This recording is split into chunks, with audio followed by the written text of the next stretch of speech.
This was like, I feel like a tale of like 4 or 5 different games. Felt like the Celtics looked really good at some points this game. They looked really bad at some points this game. We're getting a little too comfortable with our defense. And I like, if we can't stop them, we need to just do something to like fucking freak them out or something.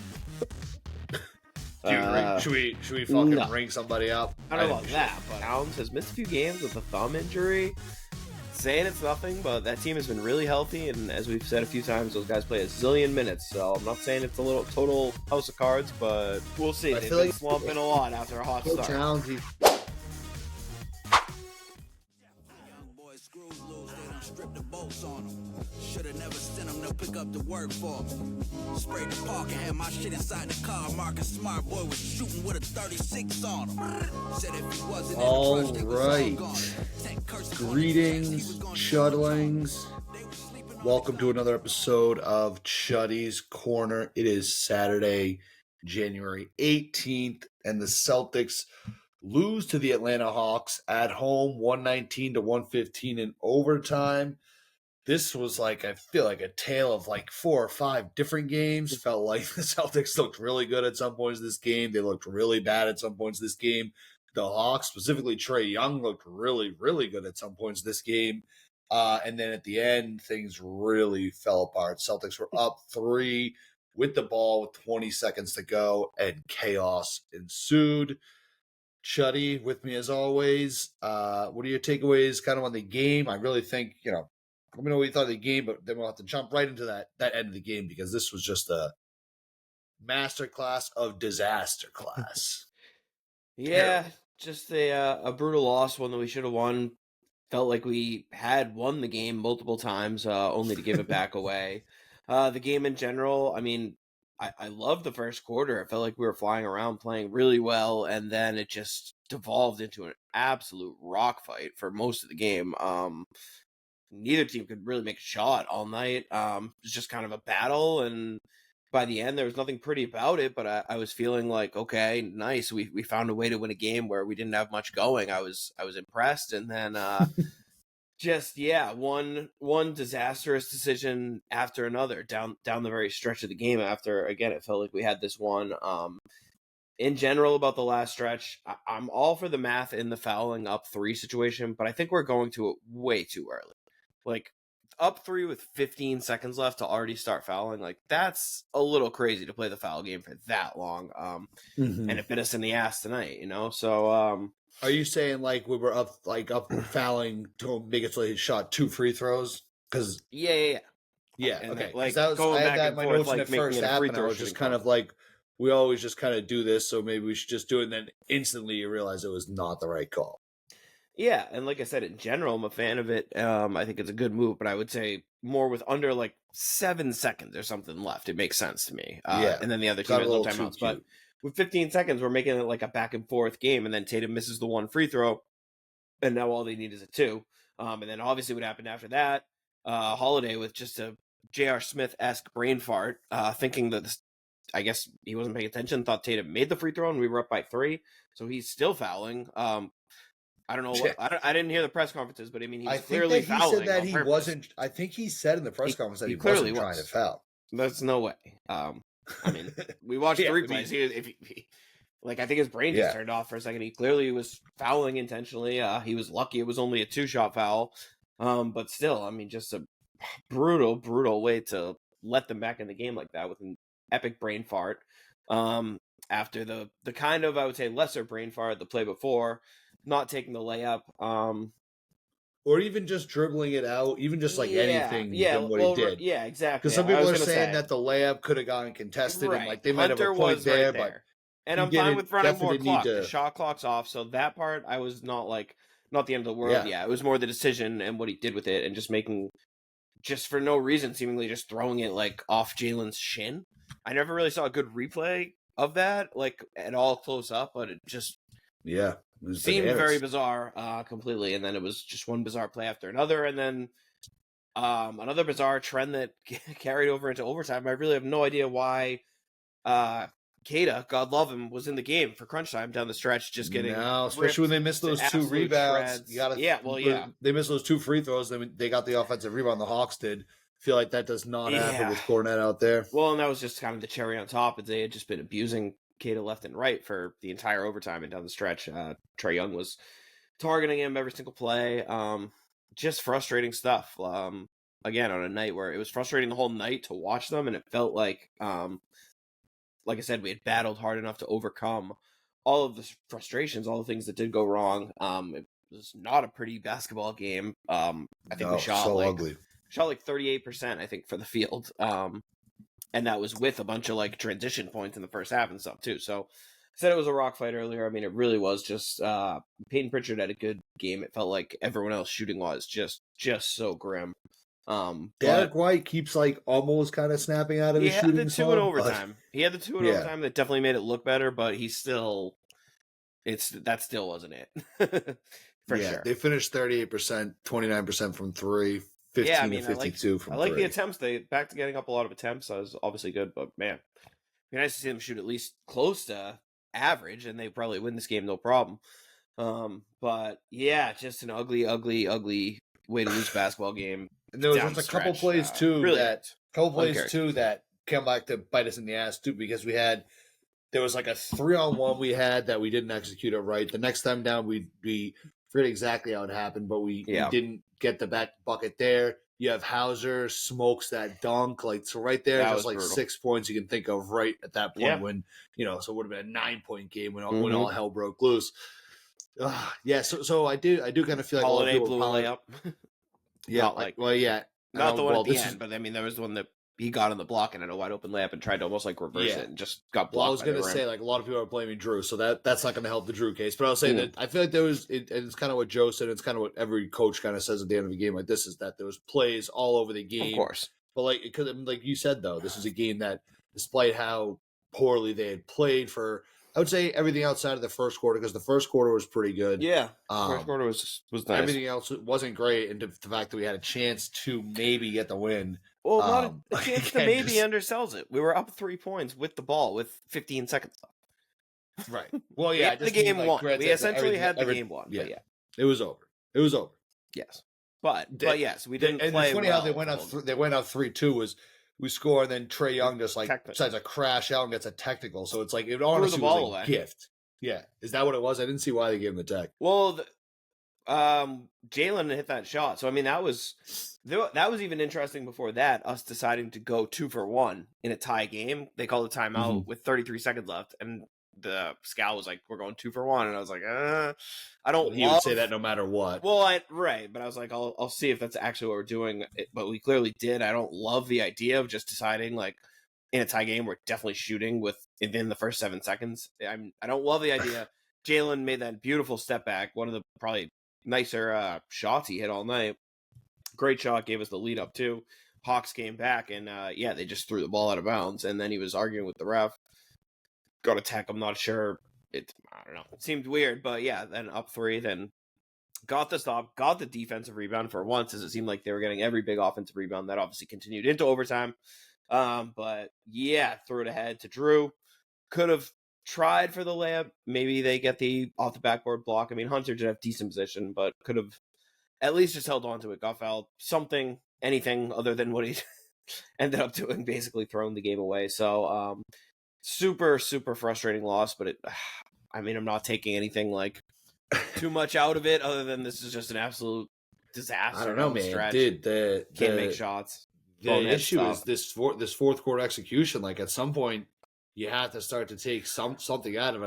I got a number here. I think Sean Brandy, in the last 16 games, which I think we could say this is like the stretch of struggling. It's reached about 16 games. The offense is the 7th best offense. Defense is the 4th best offense. Overall 4th. I'm guessing this is net rating or something. We're 8 for 8 in those games. In the clutch, we're 20th in the NBA. So it's like when it matters, we are just falling apart. The composure is not there, and you'd think that it would be.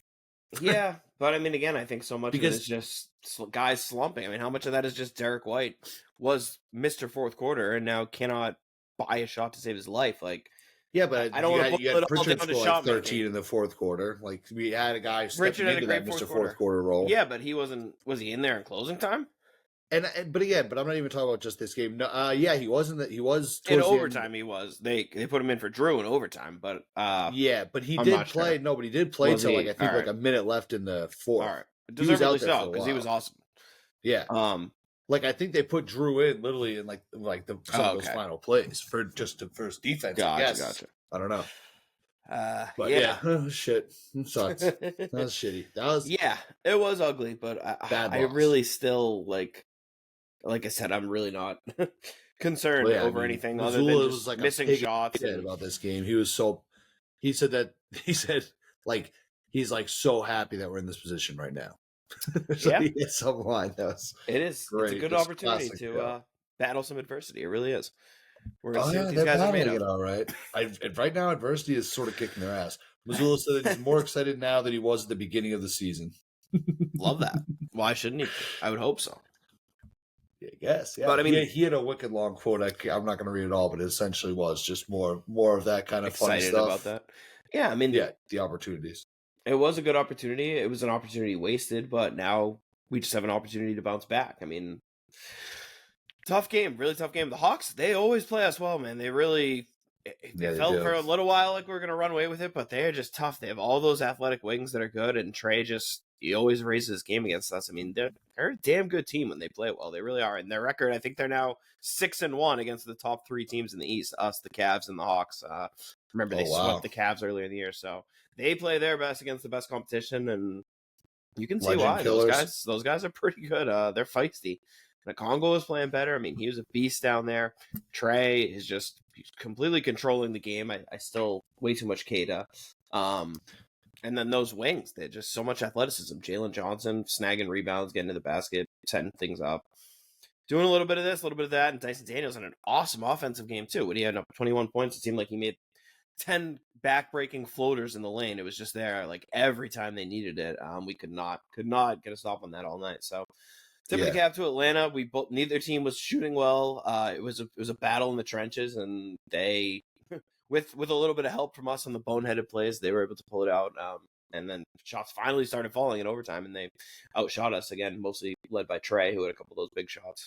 Finally, there was a stretch there. I think it was in maybe like the second or third quarter where Trae Young was just kind of like going off, and it felt like the whole Hawks team, like the way they were playing, was like globetrotters. Like everyone was dribbling around like so fast and like jumping up in the air and passing. I was getting so pissed. I wanted us to just fucking lay somebody out. Like I think that's honestly, I think that's something I've seen like a little bit too much. Like people are getting a little too comfortable with our defense, and I like if we can't stop them, we need to just do something to like fucking freak them out or something. Should we fucking ring somebody up? I don't know about that, but I think we should definitely. I think we should. I think we should definitely have more ball pressure and do a little more to deter ball handlers from getting into the lane and breaking down our defense. And they're just forcing us into way too much help, way too much rotation, and we're not keeping guys out of the paint. Again, guys who Dyson Daniels, great defensive player, but he's not a guy who should be consistently getting into the paint and getting those easy looks right next to the rim against us. Trae Young, again, just making it way too easy for some of these guys who are good players, but we're good players too. We have good defenders, and sometimes it's just not there. We just need to up our intensity and our ball pressure. You also say forcing help. I feel like there's a lot of times when no one's even forcing help and we're just helping. Like there's a couple of times when Tatum was on Trae Young and we have guys like however you want to put inching over, and I don't really understand. Well, I'm not even trying to say like you use the wrong terminology. I'm just saying what's going on with that. There's like I said, a couple plays where Tatum or Jalen is covering like a Trae Young, and guys are inching over to help them. It just they're fine. It's if they frustrating. they're fine. I don't know. No, I mean I'm constantly harping on that. I'll almost live with any outcome to not help. Like there's very few times where I think the help is really necessary, and you won't just live with the outcome. Especially if it's helping the Jays on defense, like they're good. No, they're fine. Couldn't agree more. Those are not guys who pretty much ever need help. Maybe if like Giannis is ahead of steam going at Tatum, you can shade help this way, something like that. But it's a very rare circumstance where it's not like, again, if most guys, if Trae Young just like hits a step back mid-range shot on over Tatum, that's like, I mean, he's congratulations. Yeah, it's Trae Young. Like that's gonna happen. Ball up top. Like move along. You can't totally stop that. Exactly, but you can't And totally. just the way that he was passing, I think we would have been better off if he was like 100%. Although Passing is definitely Trae Young's best skill, and that was what I was just going to say. he's If you let leads him, league in assists, yeah. yeah, if you let him rip you apart off the dribble, like I said, make him a finisher. That's the key, is make him a finisher. He can get into the lane, he can beat that first guy, make him take it all the way and finish over Kata, Cornette, whoever is down there. And if he does, he does, but it's better than when he's getting everyone else involved, setting up all those 3-point shots that, again, luckily for us, they shot pretty much as bad as we did and weren't hitting many of their threes. They didn't attempt nearly as many, but I think their percentage was about the same. So again, if either of these teams shot even a small bit better, they would have won easily. But yeah, they were 9 for 37. We were 15 for 52. So neither one was good. No. The little Tatum scrum too. I think really the main takeaway from that was just how psyched up Joe was during it, just like constantly clapping. Must be like frustrating for a referee where you're like supposed to be the coach. Like, what are you clapping about? Like, but I think everyone was kind of laughing about it too. I think Trae Young was kind of laughing, like, "What the fuck, dude? Are you pumped?" Like, love that. Yeah, good stuff. Yeah, all I'll say on that too is I'm glad that they didn't do double tax. Tatum would have been ejected because he got that tech earlier. They didn't. I just can't believe they even reviewed it. That's just kind of like, come on. I think they like automatically review anything that like causes the game to be delayed after the whistle like that. So yeah, that's probably the most like intense, like kind of edge I've seen. Prevailed, and it was just like, okay, whatever. Yeah, it's probably the cool, like the kind of most edge I've seen Tatum play like towards another player. Like specifically, I feel like I've never really seen him be like the one like initiating the like shove. You mentioned yesterday how he was playing pretty frustrated. I think there's some of that more today. Yeah, yeah. And I think he was frustrated. Some of those might be a miss here. Maybe at a miss point. I'm not there yet. I think it's still just normal frustrations through tough spell. But yeah, there's definitely been a little more of that, and you're definitely seeing it seep through into the body language a bit more regularly. And then of course, seconds later, another play where Kata's way out of position. Jalen has to try to help. Goes ass over tea kettle over a Kongwo. Smashes his face right off the floor. He was probably, I think, concussed on that last turnover, so I'm going to let it slide on that one too, where he threw it away. That was tough. Yeah. Are you talking about the one where he missed the shot, got the rebound, and just kind of put up another shot? Yeah, that was tough. Well, not even. He didn't put up another shot. He like passed it to nobody in air. Oh yeah, he jumped up in the air and yeah, fucked him. He was just a little too like panicked and out of control, and it was like, dude, we could just reset and get a good shot. Like, did not need that, but again, I wouldn't be surprised at all if we found out he's concussed. Yeah. As soon as he got up and was playing, I go, don't give him the ball. It seems like, yeah, I don't know. Like they should have found a way for him to get like one like kind of test shot, just to be like, okay, never mind, I'm way off here. This isn't right. Yeah, a few in the bullpen, but yeah. Wasn't pretty. Well, yeah, this was gross. This was like a totally different type. I mean, we had the loss against the Raptors was obviously tough because it's just a really bad team and they smoked us. This one was just like we just handed it away. The game was in hand, up 3, 20 seconds left with the ball, just handed it away. And then a couple more times in overtime, made sure that it got handed away too. So it was tough, but maybe this is the opening scene of the DVD. This could be it. A stunning overtime loss against part the of the Hawks. opening montage, we'll call it. Yeah. This whole stretch is going to make a great opening montage. Yeah. All right. Should we give out our chains tonight? Let's do it. All right. Chuddy Chain. I think I'm up first tonight. Always. That feels right.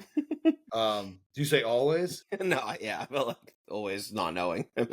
Yeah, I mean, I'm going to give mine to a guy who we talked about earlier. Like, I don't know why he wasn't out there, especially in overtime. I'm going to give it to Luke Cornette. He had 17 points. He had 7 rebounds. He was just kind of doing everything, and he was playing big. He was he's getting a lot of playing well on offense too, I think. Although sometimes when he gets like a offensive rebound, he almost reminds me a little bit of like me when I used to play organized basketball, like when I was way, way young, and I'd get the ball and just like, oh shit, put it up like as quickly as possible, like because he had a few that goes like doesn't go well. It's I don't know, just I see a little bit of me. I see a little bit of young me in Cornette sometimes. That's not meant to be an insult, but it might sound that way. Yeah, I think that he just had a great game stepping in. Obviously, no Al, no KP. Luke's gonna have to step up. He played 30 minutes, 17 points. Probably should have played 35 minutes, but he wasn't in there. So Mine's going to go to Cornette the most. Yeah, that's totally fair. I was going to give it to Cornette. He really kept them in the game with his offense in the first half, and he had 4 steals before halftime. It's crazy, but I guess I will give mine to Peyton Pritchard, who also earned those minutes off the bench. I mean, it was Cornette and Pritchard were our best 2 players for a lot of this game, and the only guys who it seemed like could put the ball in the basket. For I don't know how else to say it. It was Cornette inside, Pritchard outside, and that was kind of our offense. And if we had been able to close this game out, it would have been, those 2 not only getting these kind of like unsung hero type awards, but would have been the players of the game as well. They both were just great on both ends, and even more of a shame to blow a game where we get such a good effort from both of those guys. But thus is life in the league. Yeah, that's the NBA for you, isn't it? All right. Well, yeah. So Celtics again, they lose this one 119 to 115 in overtime. Tatum had 23 points, 8 rebounds, 7 assists. Jalen had 24 points, 11 rebounds, 8 assists. Almost a triple double there for Jalen. Cornette, I already said 17-7. Holiday 8 points, 6 rebounds. Derek White did have 21 points. Again, sometimes that looked like he was kind of snapping out of it. He had 8 rebounds too. Pritchard had just 20 points, 6 rebounds. So again, the Celtics played they had 4 guys who scored over 20 points. I think it's got to be pretty difficult to have 4 guys who shoot over 20 points and lose a game. I actually might even have a stat for that. Before the night, it had been close to 50 years since the Celtics had 3 players. Oh, this is a different stat. It's a good one though. Dick Light. It had been close to 50 years since the Celtics had 3 players shoot less than 40% while attempting at least 20 field goal attempts. So it had been a really long time since we had done that. John Havlicek, JoJo White, and David Cowens with the 3. So that wasn't the stat that I thought. I had another stat that was about the numbers I was talking about, but all right, I'll tweet it. Anyway, not bad.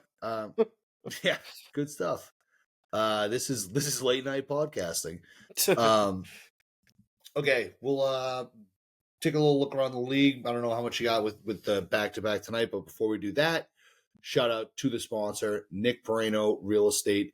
Make sure you check out nickperino.com for all your real estate needs. That's nickpirino.com. He's got you covered for everything. He's absolutely obsessed with getting you into a new house or getting you out of your old house and getting someone else into it as their new house. Nick Perino is the guy. He just loves doing it. So give him a call. Loves the Celtics. Talk Celtics while you move. What could be better than that? Chuddy Heads, give him a call. Chuddy, what do you got for us going on around the NBA? Not a lot. Obviously, we were with you last night. We had the Hornets beat the Bulls in the Ball Bowl. LaMelo got the best of Lonzo with Jello. How about LiAngelo playing the Lions game? It's a BBB type of world. It's a big Where's baller, LeVar everything. During all this, I feel like is he still just banned from TV? Just sitting back, enjoying it, enjoying it all. Is he just still? I don't know. Maybe he might. I don't know. Did he get kind of booted for the whole stay in your lane thing? I think he's just staying out of the limelight and letting them have the spotlight, and it's staying in his lane, so to speak. Exactly. So good for him on that. Shout out the Balls. Timberwolves big road win last night over the Knicks. A little revenge from that trade after they got stomped the first time. Towns has missed a few games with a thumb injury. Saying it's nothing, but that team has been really healthy, and as we've said a few times, those guys play a zillion minutes, so I'm not saying it's a little total house of cards, but we'll see. They've been slumping a lot after a hot start. Towns, he's probably just thumb injury. That's an easy one to just randomly be like, oh, it feels better. He's just giving himself a break from playing 44 minutes a night. Definitely possible. That's how you have to get your rest in with Tibbs, because if you're good to go, if you're playing, you're not getting any rest. So. Yeah, that is true. The Mavericks, impressive win over the Thunder last night. No Shea, obviously no Harden, no Chet, but still the Thunder have a zillion good players. The Mavericks have now beaten them twice, both times without Luka, so kind of interesting. They obviously beat them in the playoffs last year. Pretty good budding rivalry between those teams too. They've had some moments of chippiness lately, some stuff going back and forth. They clearly don't like each other, which is always fun. Grizzlies put up a 140 burger on the Spurs. A nice road win for the Grizz. And then today we had the Suns. Nice road win over the Spurs again. Yeah, didn't they play 2 or 3 days ago? Yeah, good little mini series. Yeah, I like that a lot. Nick Richards just got traded, made his debut, put up I think 22 and 11 for the Suns in his debut shows just how badly they needed a real big man. Immediately came in and looked great, helped them out. Sixers, without their entire starting lineup, lost to the Pacers. More good stuff there. And yeah, I mean, that's pretty much it. We got a big day of hoops coming up on Monday. Most of the teams in action. When we'll be back for MLK Day, they got a pretty loaded slate. So that'll be fun as we creep closer to the trade deadline. It feels like some stuff is about to start happening again soon. So should be a fun time coming up. Jimmy on the move? We'll see. What's with Kevin Love being out? He's like posting all these videos that are just seemingly like poking fun at the team and like everybody. Just trying to lighten up the tension, maybe. Yeah, heat culture. All right. Well, you mentioned it. We're back Monday. We're going to the Warriors, kicking off another trip out west for us. I think the game is at 5:00. So make sure you're setting your clocks on that. Monday at 5. It's gonna be a little bit of an early game. What's going on with the Warriors? See, I know last time that they were like, stop trying to ask us to trade people. Yeah. What's going on? Yeah. It's been interesting. It's been very interesting. They started the year 12-3.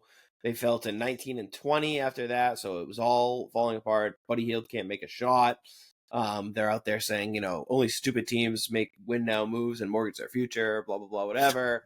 It's been a struggle. It's been a real struggle. They did get a win tonight over the Wizards, but in that game that just ended as we're talking, Draymond Green left in the first quarter, did not return, was quickly ruled out. And then Steph Curry just got hurt and limped off with a minute left, and his status is unknown. So with that game just 2 days away, it's very hard to say right now what we're looking at, because obviously take those two guys out of the mix, and that's not the Warriors as you know. Nearly. If Curry's not out there, then that'll be. We'll just somehow find a way to lose. Yeah, I mean, if Curry's we'll play well. We'll win these. We go out west. We'll do well. Yeah, I think so. I think even with Curry out, I think we'll get up for this game. Obviously, don't forget about the Steve Kerr nonsense. So it could be hopefully a nice get right game for Jason Tatum and the Celtics.